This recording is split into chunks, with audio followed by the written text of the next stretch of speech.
Akkam jirtu jaalatamtoonni fi dhaggeeffattoonni chaanaalii Miilii Miidiyaa taatan hundi keessaniyyuu nageenyi waaqayyoo isiniif haa baay'atu jecha chaanaalii kiyyaaf haarawaa yoo taatan sabiskiraayib godhaa.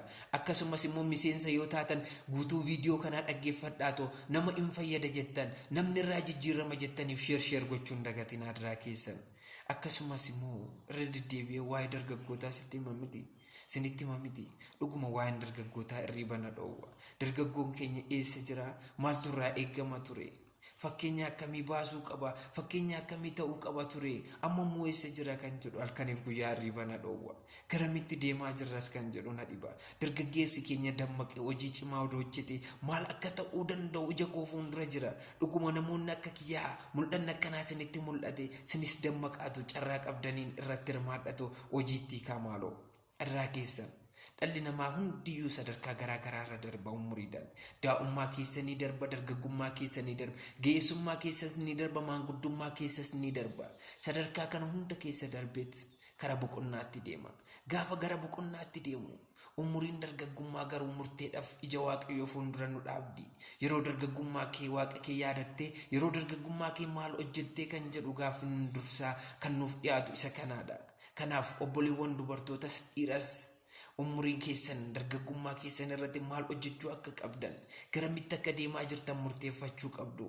Umurii dargaggummaa jechuun kan jireenya keenya jijjiiramaaf itti hojjennudha. Boruu keenyaaf kan itti murteessuu dandeenyudha. Dhuguma namni umurii isaa waggaa 20 keessatti caatii qama'u, sigaaraa xuuxu, umurii isaa gizee kara dhumaa gizee 40 fi 50 keessa ga'u yeroo inni nama kadhatu ni argina. Yeroo inni dhugee mana farsoo mana dhugaatii fuulduratti kufee ciisu achi bulus ni mul'ata. Akkasumas immoo yoo kan sassaabame barrii mana amantaa fuuldura deemee yeroo na gargaaraa jedhee uummatatti harka hiixatu ni mul'ata. Kanaafiyyuu kun bu'aa dargaggummaa isaa irratti qoosedha. Kanaafiyyuu dargaggoonni keenya maal hojjechuu qabna yeroo dargaggummaa? Yeroo dargaggummaa jechuun humna cimaa kan qabnudha. Lafee dugdaati biyya keenyaaf, amantaa keenyaaf lafee dugdaati. Iccitii milkaa'inaati biyya keenyaaf, naannoo keenyaaf, amantaa keenyaaf. Diinagdee keenya irratti hojjechuu kan dandeenyu, amantaa keenya irratti hojjechuu kan dandeenyu, nageenya keenya irratti hojjechuu dandeenyu umurii dargaggummaati. Umurii dargaggummaatti fakkeenya guddaa kan ta'uu dandeenyu dargaggoota nuti. Dhuguma naannoon tokko guddate yeroo naan jettu, amantaan tokko babal'ate yeroo naan jettu, gara biraatiin immoo iccitiin duuba isaanii jiru. Maaltu akkas godhe jettee yoo na gaafatte dargaggoota ciccimoo, dargaggoota qalbii qaban, dargaggoota milkaa'ina yaadan dudduuba iccitii guddina isaanii, iccitii amantaa babal'achuu isaanii jira jettee kan natti himtu jechuu keeti jechuudha. Kanaafiyyuu amantaa barbaadetti amanan garuu amantaa isaanii wanta irratti amanan saniif cichaniit hojjetu, cichaniif misoomaaf hojjetu, babal'isuudhaafis in hojjetu. Keenya garuu eessa jirra? Keenya eessa jirra? Ani eessan jira? Isin eessa jirtu? Ishii barbaadatuuf argaa bakkee jirtan natti himaa. Dhuguma dargaggeessi tokko odoo hojjetee milkaa'u riqicha ceensati bar dhalootatti maal akka dabarsuu qabu, dhaloonni maal akka nurraa barachuu qaban lafa godhachuu qabna. Seenaa keenya ol kaawwachuu qabna. Karaa amantaatiin dhaloota keenyatti maal dabarsina? Otoo hin baratin waa'ee amantaa keenya odoo hin baratin dabarre dhaloonni isaa barachuu dhiisu. Kanaaf dammaqnee barannee hojjechuu qabna irratti, cimuu qabna irratti. Obboleewwan koo dhiiras dubartoos arraa keessan yaada yoo qabaattan koomentii irratti naa teessisa. Akkasuma dargaggeessi iddoo guddaa qaba. Dargaggeessi yeroo uumamuyyuu akka leencaa cimaa akka ta'uuf, akka joobiraa ol siqee akka barrisuu barbaadameeti. Ol siqee barrisee akka mul'atuuf. Kanaafiyyuu humna nu keessaa yoo fayyadamne ol siqnees mul'achuu, onnannees hojjechuu humna cimaa qabna. Kanaafiyyuu jabaadhaa.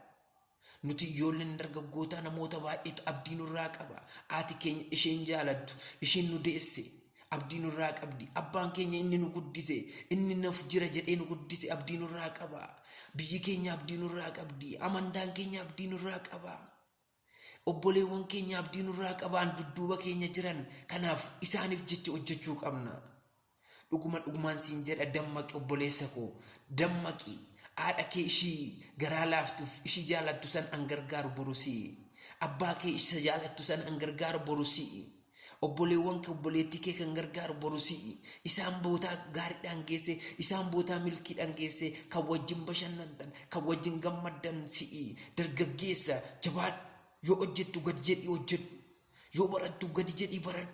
Jabaadhu. Eessa jirta dargaggoo? Naannoo mandara caatiif sigaaratii? Naannoo mandara farsoo fatalaa?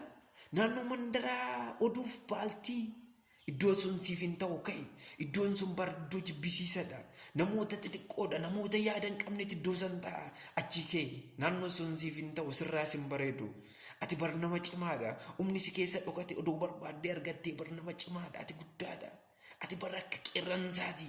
Cimina akka qeerransaa qabda. Ol siqxees barrisuudha. Humna qabda. Anatu siin jedhe humna kee bichaa bari. Kanaaf dargaggeessa dammaqii jabaadhu cimii. Iddoo siin malu sitti hima. Yeroo dargaggummaa keetti gadi qabii baradhu. Baay'isii dubbisi. Gadi jedhii hojjedhu. Wanta haaraas uume. Karoora qabaadhu. Mul'ata qabaadhu. Kaayyoo qabaadhu. Galma qabaadhu. Hiriyaa kees filadhu. Bakkee deemtus beeki. Waaqa kee sodaadhu. Yaada haaraas maddisiisi. Yaada maddisiiste sanis hojiitti hiiki. Mul'ata keetiif jecha beela'ii. Kaayyoo keetiif jecha jibbami. Amantaa keetiif jechas wareegami. Gatii si kaffalchiisu hundayyuu kanfali.